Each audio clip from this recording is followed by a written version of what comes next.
Hey again from the garden, it's Christina from Sunshine and Flora. So we're at the end of October, and while I am no longer selling cut flowers for this season, there is still so much to be done in the garden. So in this video, I want to share with you what garden tasks I'm doing right now to prepare for cleanup for the end of the season, but then also to start planning for next season. So we're starting this video in the dahlia patch because that is one of the areas that I'm working on today. The dahlias are pretty much devoured by bugs. They look really good from a distance, but when you get up close, they're covered in bug damage. We were gone on a vacation the beginning of October, and for a week we were not here, and so I wasn't rotating my organza bags, and the bugs just devoured everything. I was able to get some last week for a beautiful funeral arrangement for a friend's mother. So I was really excited to be able to harvest enough out of the garden to do that, but that was my last project of the season. So I want to share with you in this video what I'm doing today with my dahlias. Then I also want to give you a mini garden tour, take you in the hoop house, show you what's going on there and what's kind of going on in the rest of the garden. But first, the dahlias, like I mentioned. Now, I am not digging my dahlias today. That I'm going to be doing next week. So today I'm going to be going through the whole dahlia patch, and I'm going to be deciding which dahlia tubers I'm keeping for next year and which ones I didn't really care for and I'm not going to keep. The dahlias that I'm not going to keep, I'm going to leave those plants as is. The ones that I am going to keep, I'm going to cut those flowers back. Now that probably sounds backwards, so I want to explain my reasoning, and I'm going to try to do this as quick as possible. One of my flower friends who lives about an hour west of me, I saw on her Instagram, she has been digging her dahlia tubers, but about a week before she started digging her dahlia tubers, she cut everything back. And when she started digging her tubers, because it is still warm out and she had cut those plants back, those tubers wanted to start growing again, and the eyes became more visible. And as she's dividing her tubers, she can see the eyes better, and they are much easier to divide. So I am planning to dig my dahlia tubers next Monday or Tuesday, because Wednesday we're getting really cold weather and rain, and I do not want to dig these dahlia clumps when I have wet soil. So today I'm going to cut back the plants, and then I am hoping by the time I dig these next Monday or Tuesday, some of the eyes are starting to be a bit more visible. Now I will film a complete video when I'm digging the tubers, separating them and storing them for winter, because all of the tubers that I saved from last year, I bet 95% of them were good. It saved me a ton of money. So I will share that video with you guys. But for today, I'm gonna walk around the patch and decide what I am not keeping. I kind of wish I would have done it this morning when it was sunny here. This time of year, I'm on the north side of the building. It's shaded and I'm cold. All right, so I ran inside and put a sweatshirt on because I was so cold. Now, most of the varieties in my dahlia patch are tried and true varieties that I really like to grow, like Cornell Bronze, Ivanetti, Diva, Sylvia, really good producing dahlias. But some of them, like this one that I am standing right in front of, this one ended up almost looking like a seed dahlia. It has the yellow center. It's not the full double flower. And while they're pretty in the garden, I just don't care for it for bouquets. I don't think that they have quite as long a vase life. So this is one that I'm not going to be saving, so I will be leaving this plant here. However, whatever this variety is that is next to it, this is absolutely beautiful. Now, all of my dahlias should be tagged because I labeled everything at the beginning of the season, which is very helpful. It's not necessary for me because I don't sell my dahlia tubers, but it is very helpful when I am saving them, because then I know exactly what I'm planting next spring. So I am going to try to do this as quickly as possible. I have 4 double rows and 1 single row. I think I have 108 plants. I'm going to go through here as quick as possible, cut anything back that I know that I want to save, and then I will show you what it looks like when I'm done, and then we'll move on to the next garden task.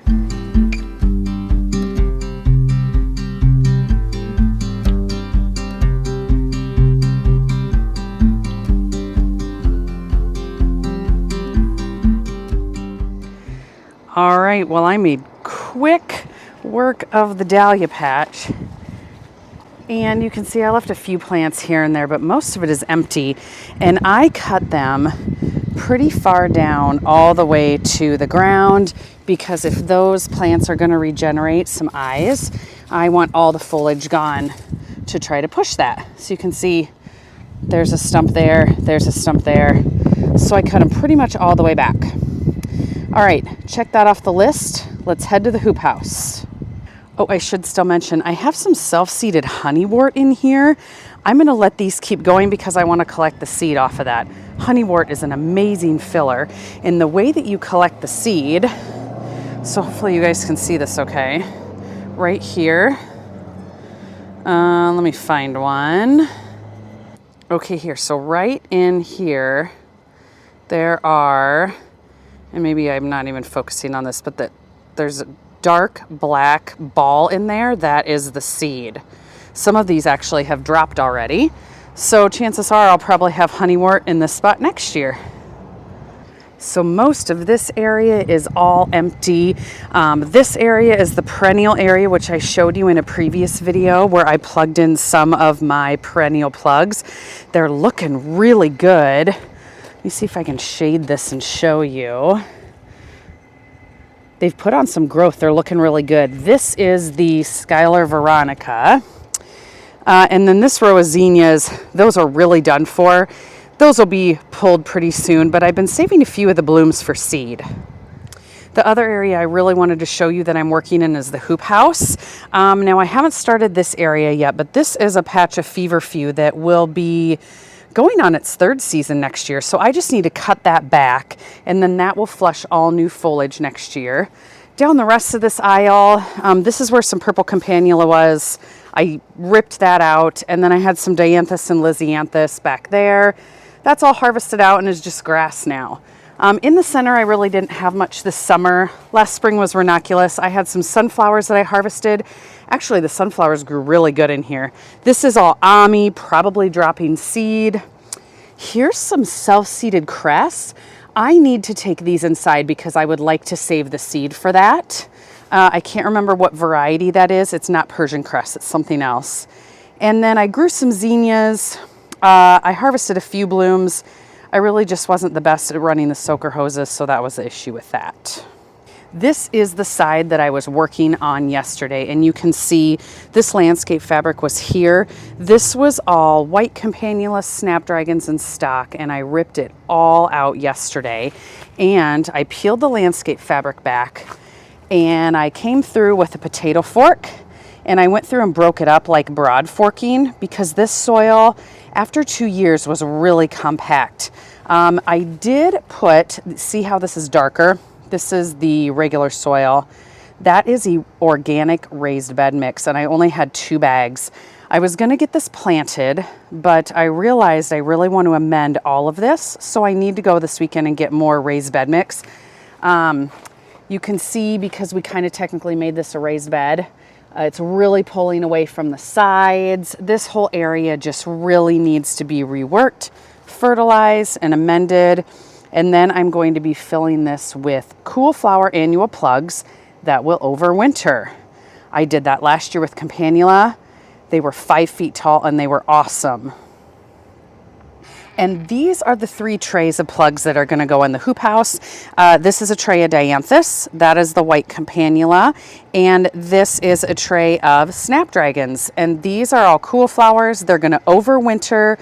I'm zone 5A. I did the campanula last year, like I said, and it worked great. So this year I'm experimenting and I'm trying the dianthus and the snapdragons. So the other thing that I've really been working on a lot of in the last couple weeks is seed saving and seed collecting from the garden, which I have done some in past years, but I haven't done as much as I have done this year. You saw in one of my last videos where I was collecting seed from celosia. That is all put away and saved for the next year. I pulled all of those heads of zinnias and those are drying, so I'll be able to collect the zinnia seeds from those. I'll probably share that in an upcoming video once those are more dry. The honeywort I'm going to be saving the seeds from. What else am I saving seed from? Bells of Ireland is something I don't save the seed from, but I do leave it out there so that it self-seeds, because if you've ever grown Bells of Ireland, you know if you grow it once in a spot, you will probably always grow it again in that spot. It's kind of like honeywort. Honeywort I can easily start from seed. It also self-seeds easily. Bells of Ireland self-seeds very easily. So just leave it out there till it's completely dry and it'll grow next season in that spot too. I've also been collecting some more dried flowers. I did that in the last video. I did all my status, some more celosia. I still need to collect some gomphrena. So these are kind of just the end of the season things before the garden completely gets ripped out. Once the garden is completely ripped out, I will probably be putting some soil amendments on. I also do a lot of that in the spring, but then I got my first box of tulip bulbs. And so that'll kind of be the final thing that I do for the garden, is get all my tulip bulbs planted. Those are usually done in the first couple weeks of November. And then it's just let the garden rest till next spring. So anyway, I hope you guys enjoyed this quick video doing a little garden work, seeing what I'm doing this time of year. Stay tuned for a lot more, because I will make sure to record when I plant those seedlings out in the hoop house next week. And then definitely I will take you along on the whole dahlia tuber saving journey, because I had a huge success rate and I want to show you exactly how I did it. I saved probably thousands of dollars just by saving those and how I saved them. So anyway, stay tuned for that and a lot more. We'll see you soon.